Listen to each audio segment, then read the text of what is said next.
Hi, I'm Manuel, and today I will be reading a passage of Charlie Bone and the Shadow of Bad Luck. It was written by Jenny Nemo in 2008, and before this passage begins, basically a group of soldiers have come into a giant's house because they're looking for a boy who's able to do something special. I'm not going to do any spoilers, I will just read it. Charlie found himself staring into a stony grey eye. He dared not blink. He dared not breathe. His own eye began to ache as he held it wide open and unmoving. Could Otham see him? Did he sense Charlie's presence lying above? An urge to sneeze overcame Charlie. He pressed his lips together, brought his fingers slowly up to his face, and clapped them over his nose. Dread creatures up there, whispered Wardface. Blancavamps, maybe. Let us leave here, General. Blancavamps? Otham stroked his chin with a grotesque thumb, as big as his hand. Have you got Blancavamps, Otis? Charlie had difficulty in stifling a gasp. Sadly, said the giant, they steal my sleep. Otham threw back his head and gave a hideous burbling chuckle. In a second the room was filled with gurgling laughter as the soldiers echoed their general. The dreadful sound stopped abruptly the moment Otham closed his mouth. Without another word, the general marched out, followed by his troops. Charlie listened to the stamp of heavy feet receding down the steps.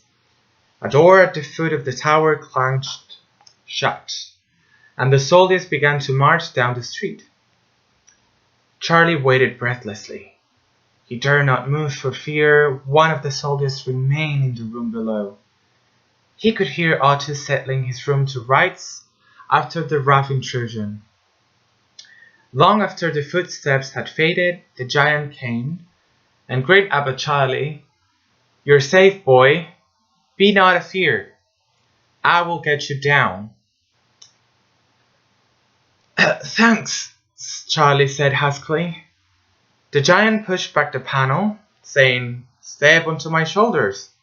He held up his arms, and Charlie thrust his legs through the hole. Otis gently lifted him down and set him on the bed.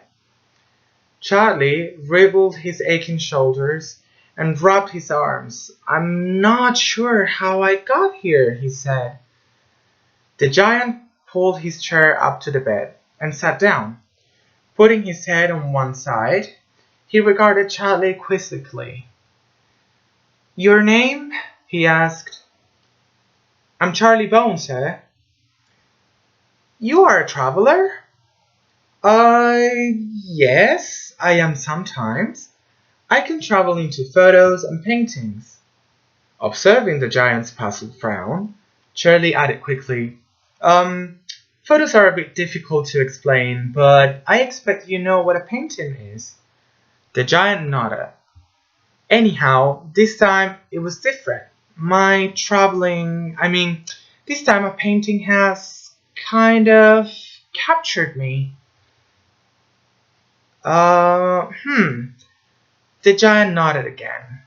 My wife had a mirror that took her traveling. A mirror? Charlie said excitedly. My ancestor Amoret had a mirror. It caused a bit of trouble. Someone wanted it. An enchanter. Amoret was my wife. The giant clutched Charlie's hand in his huge fist. My name is Otis Hubim.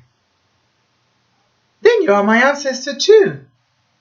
Charlie's gaze slid over the giant's long frame, from the crown of his head to the tip of his long foot. Maybe I will grow a little.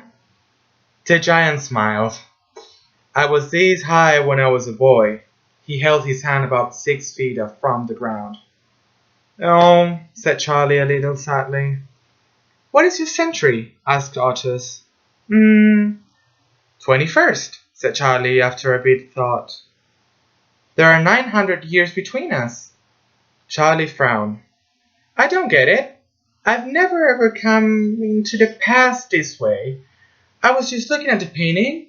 I saw mountains and towers, but no people. And then suddenly, it was all around me.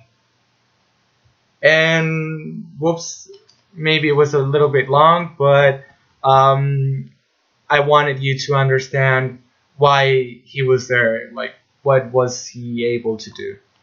So thank you.